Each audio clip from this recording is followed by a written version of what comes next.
Hey everybody, welcome back to the channel. In this video, should be relatively short, well for you guys, probably less short for me.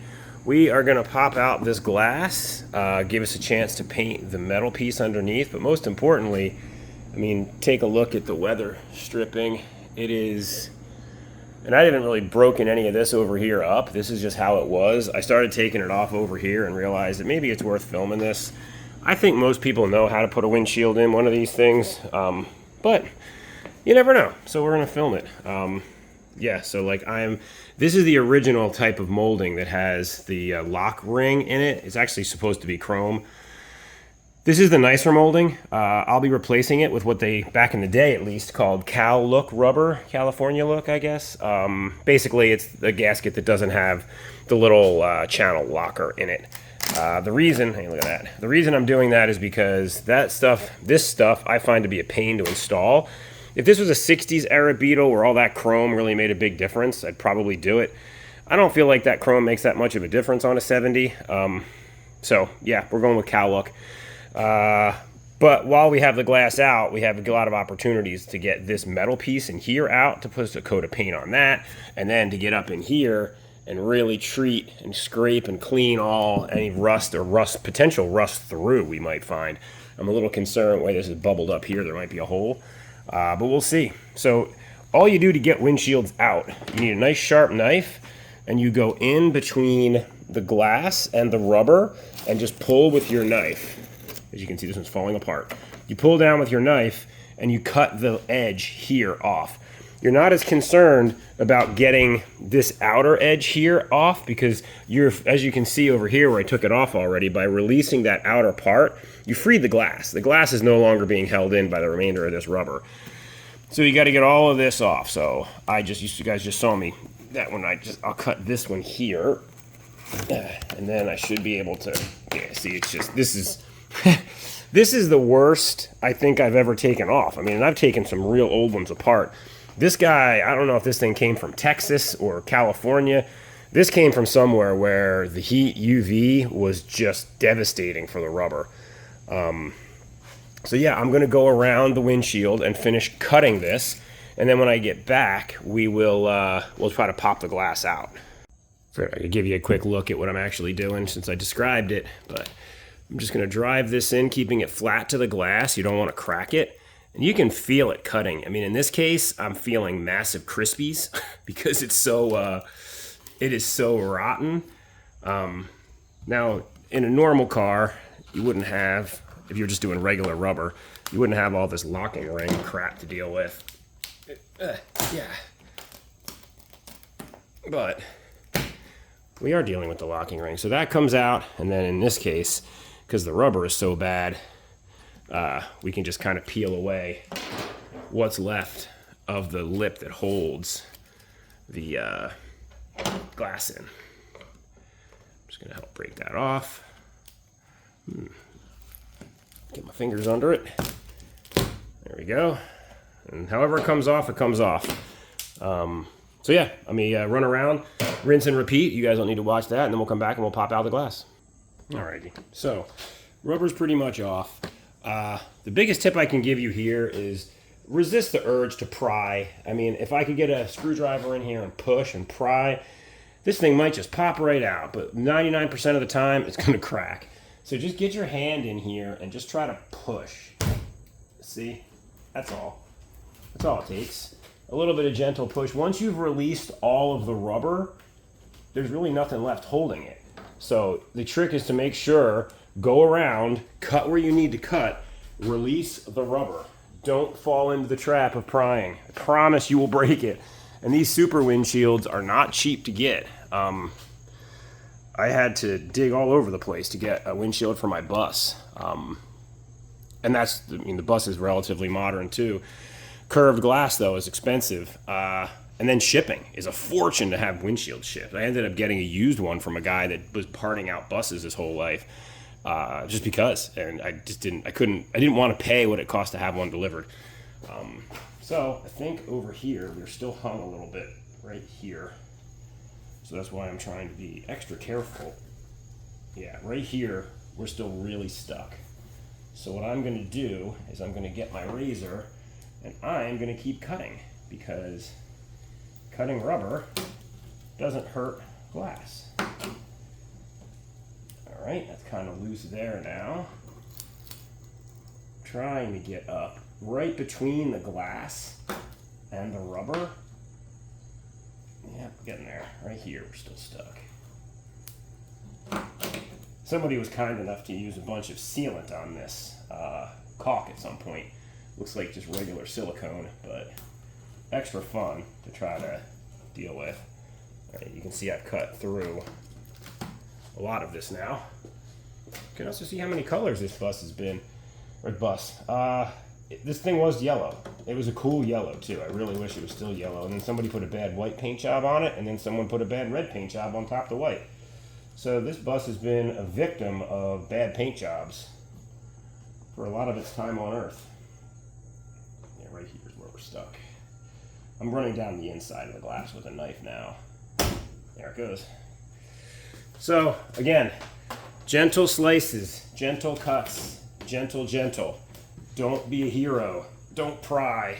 And then the windshield will release itself.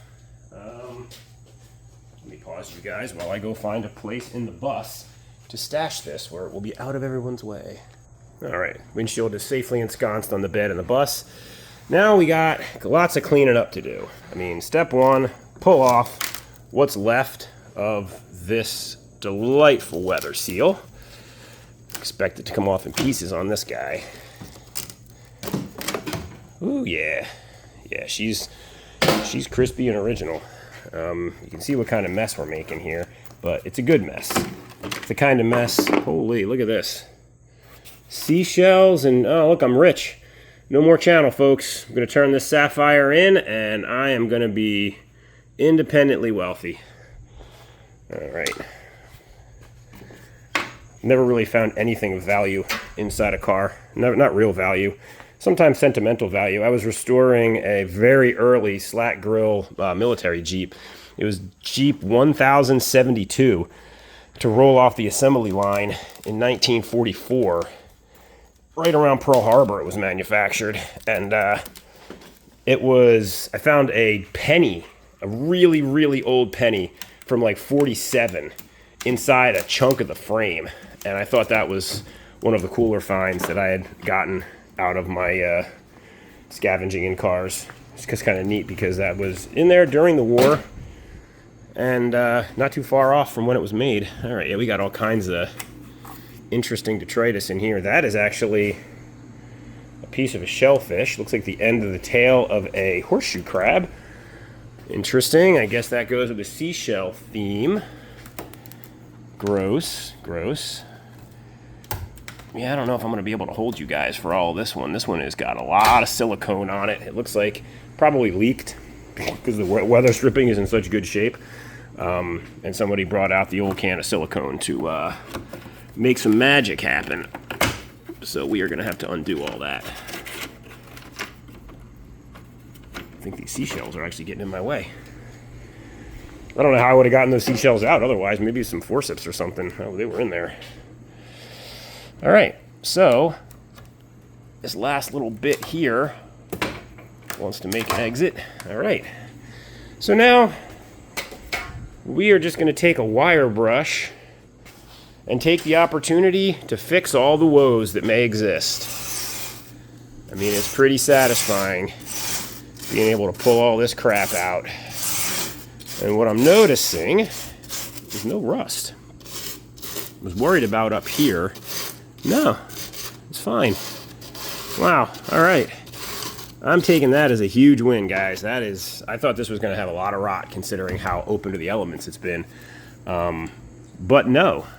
Something else I find interesting, and I'm not sure, maybe someone who knows a little more about these things can tell me what I'm looking at here. But I don't want to open that door while it's on the lift. This has one of those, oh, I guess it's not. See, this thing here, this grippy job, looks kind of like the things that hold headliners, but there's no headliner on the A-pillar. So I was going to say, maybe you guys know something I don't. But my guess is it's more for holding the windshield in. Yeah, they're up top too. It must grab the inside edge of the rubber and hold it. I don't remember the 73 I worked on having that. Anyway, we got caulk up here that might be hiding some woes. Looks like there's a seam here. We'll have to check that for rust. Anyway, I'm gonna clean this all up. I'm gonna put a little bit of rust converter on it and let it dry, and then when that's done, I will come back and I'll show you guys how to install one of these windshields by yourself, because that's the theme of this channel is let's do it alone, because no one ever wants to help me with projects. So be back soon. All right, folks, it's time to install the windshield. For those that don't know, if you're in a climate where you can, best thing to do is to take your weather strip and leave it in the sun for a couple of hours. It makes it soft in a way that I kind of can't describe how much easier it makes it. You know, if you're in a climate where you can't do that, or it's cold out when you attack the project, not critical, but it has to be warm. If it's stiff and firm, it's going to be garbage. You're going to have a bad time. So definitely warm it up. Next step, I just like to clean the edge of the glass. I went around this with a razor blade and I cleaned up all the crap that was on it. Your mileage may vary on how much quote-unquote crap you have on it. It'll just depend on whether or not your windshield's been installed 1,000 times, or if anybody was smart or dumb enough, I guess I should say, to use adhesive or something silly. Next up is to orient the rubber on the windshield so that it's going to go on the right way. And the idea here is that you got the inner edge that grabs the glass, and you're going to have an outer edge that grabs the window frame. In this case, this looks like, it's always a little sketchy figuring this out. This looks like I probably have it backwards. Again, you want this to go on so that it's grabbing the windshield with the right, and I'm just turning this to get the curves out of it so that I can get it. The single edge is what's going to go to the windshield. This dual edge here is what's going to grab the car body, because you've got a different wedge depending on where it goes on the car body. There's like these little grabbers in here. I don't know if you guys can see them. They go on, and you got to get this correct inside versus outside. Outside of the weather strip is the thicker, broader part. Inside is this narrower, taller profile of rubber. So basically, I need to orient this so that I have the single edge facing in and the bigger edge facing out, with the taller profile to be the inside of the car. And that's you just kind of got to start looping it on. I wish I could tell you there was some trick or some magic to this part, but there isn't. The trick is to make sure that you seat the rubber on the glass completely. You'll think it's on, and then you'll wiggle it, and you'll be like, oh no, that's actually all the way on. Make sure you get it all the way on, and make sure that you've got the correct edge facing inbound. Now what I like to do is start it like I'm doing here. That's completely seated, but now I'm going to run around the window, and I'm going to make sure that I don't have like a twist in this that I can't get out when I get to a certain spot. I've done this a few times at this point. I usually have this kind of nailed, but I'm not perfect. So I want to make sure that as I run this around, the correct edge is going to be facing in. And I don't think it's going to go like that all the way around. It's going to go like that here. It's going to go like that. Yeah, I'm correct. So all I am going to do is run around and bang this whole thing on now. I don't know, do I film it and then fast forward it? I feel like it's easier just to come back to you guys when I get it on. So I'm going to run around, put the gasket on, then I'll show you what we got. All right, so she's on.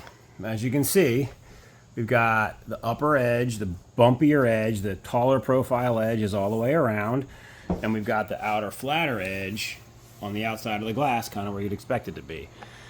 Don't think this won't fight you, especially on these curved glass cars. If it's flat glass, it's way easier. The windshield on the bus fought me like crazy getting the gasket on, because it does stretch. All the more reason why I'm telling you, if you can do a sun bake trip for it, it's the way. It makes it so much easier.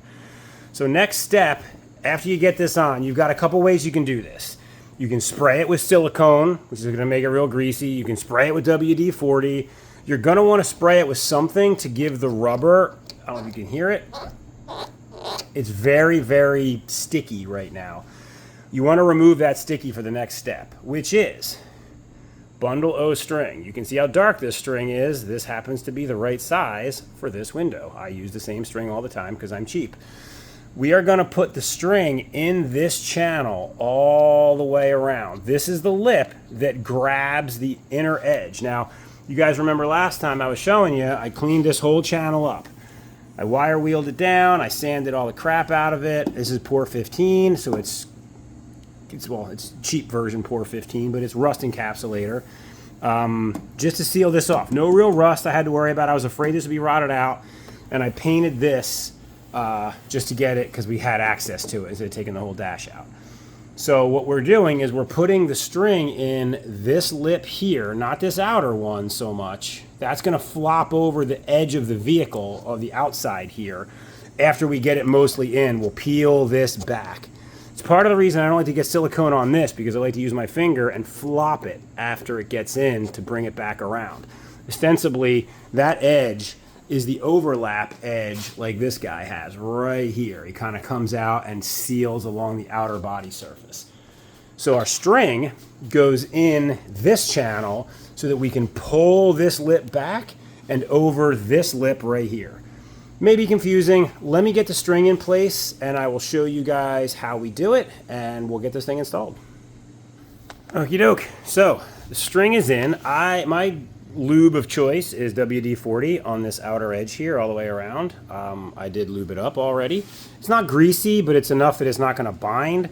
And then the string comes down this way in the channel and overlaps, and this one comes down this way. The overlap is important because you want to get this wedged on in such a way that you're going to have a good opportunity to make sure you catch that first piece of the lip.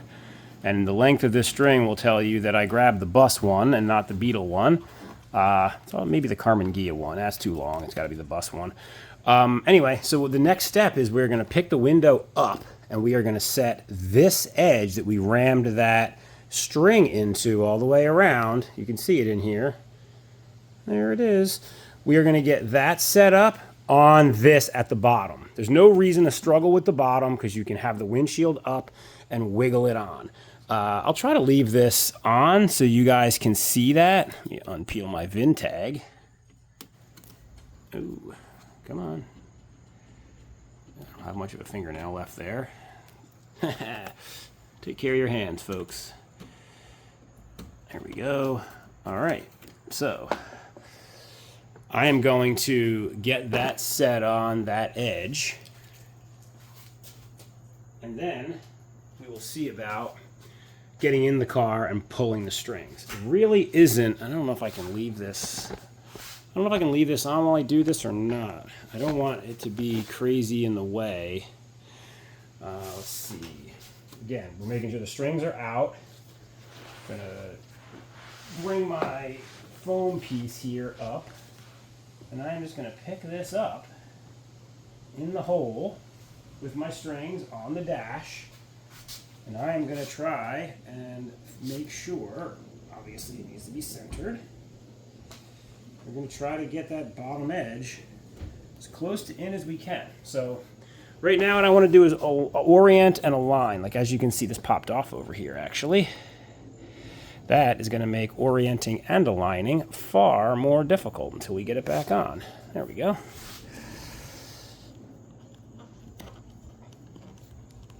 As you can see, it's all very fluid. Let's put you guys down for a second while I make sure that this is in its home appropriately, because this will not work if this doesn't seat on the glass good, because it'll be kind of too big for the dimension of the windshield frame. Okay, there we go. Bottom looks good. Let's check the other side. Yep, we are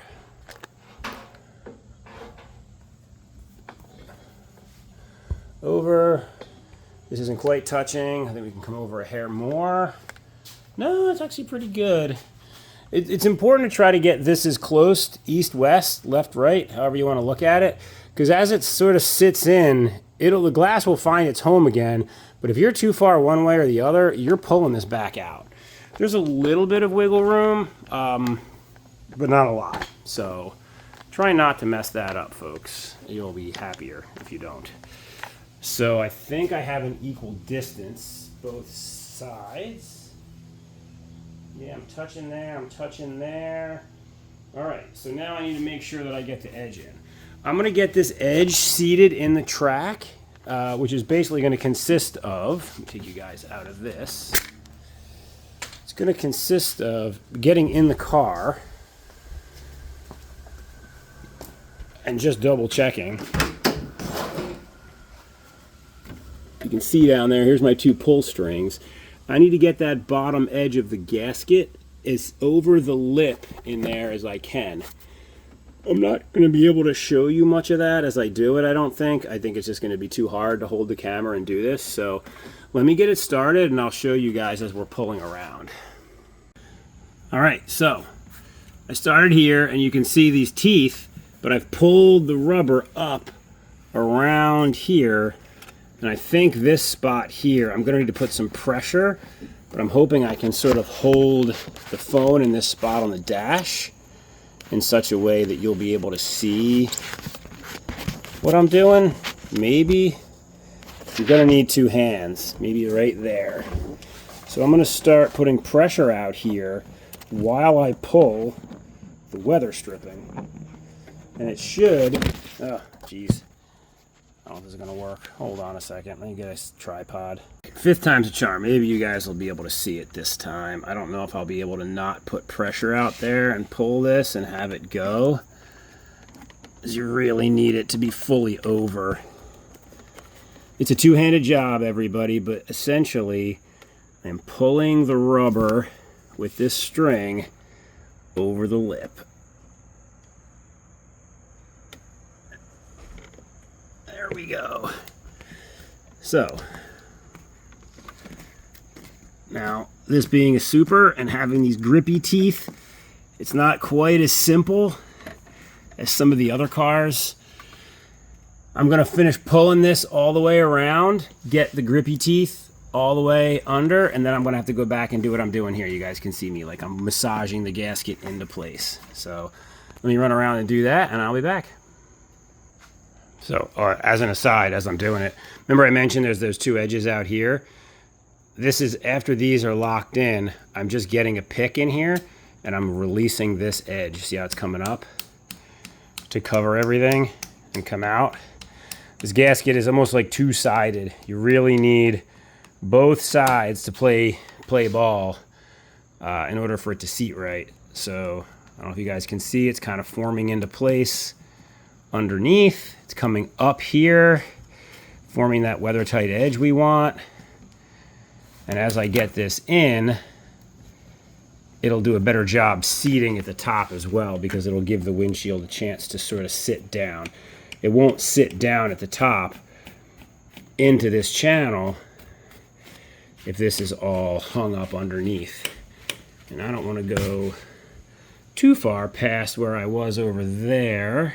I guess we can go a little bit. Remember, I don't have it in over there yet. And I want to pull it in at the top, so I'm going to just get underneath here again. And I'm just flopping the gasket out.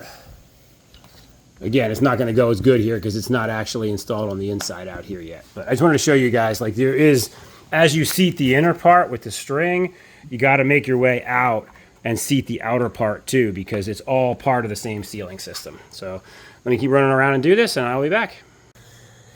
All right, string is pulled, flap is out all the way around. You guys can see we got the windshield pretty much installed. These things do, I mean, they are aftermarket, right? So there is a settling in period. What I will say is that I will have to come out here and pull on some of these edges. Like for example, right up in here, you see how it's not quite around the teeth here? I will have to keep putting pressure on that as the windshield settles, as the thing stretches. I'll pull this out in the sun tomorrow. Those catch teeth on these things, I've noticed that these window rubbers are designed, they're the same year for the ones with it and the ones that seem to not have it. The earlier ones don't have that. The later ones do. The rubber is the same. I don't think it fits as good around those teeth, the aftermarket rubber. It just kind of is what it is, guys. Like you'll see when you do your own. But that's how you install a window. That's how you install a windshield on one of these, the side glass in one of these, the back glass, the windshield. It's how I'm going to do the top circular window. Same kind of idea on the convertible top. So yeah, that's it. Pretty quick video, pretty easy to do. I did that by myself. I'm a little wore out, I won't lie. It's a lot of wrestling to get the gasket right. But again, keeping the gasket soft and warm is what you want to do. And it will definitely lay in there for you, and you'll get a good seal. If nothing else, even with those teeth not completely bit around this outer edge, I have a really good, tight weather strip seal up here. You see how I can push this back up a little bit now? As I can push that up, that's going to allow it to fold up in here even better. So anyway, that's it for this video. I don't know, guys. What I'm noticing is that the educational videos where like I teach people how to do a thing are not nearly as popular in terms of views as the one where it's like, hey, there's just this thing. I'm going to get something. I'm fixing. Doesn't run. Will it run? It's interesting. Like, I mean, maybe it's just different folks. I like to learn stuff. I know that if you don't have a Beetle, who's going to want to watch a video on how to install flat glass in a Beetle, or curved glass in this case? But I'm going to keep doing what I do. I kind of made a commitment when I started this channel that I was going to document the things I've learned over the years and try to help as many people as I could along the way with the things I've learned on how to do for this stuff. So yeah, as always, appreciate it if you guys could hit the subscribe button down below. Always helps grow the channel. And next up for this particular project, we'll see. It's going to either be the convertible reinforcement rail down here. Maybe I do the top. Maybe I trade this thing. I don't know. It's already kind of putting my feelers out there on this car to see what I can get next. We'll see. Anyway, thanks for watching, and we'll see you guys soon.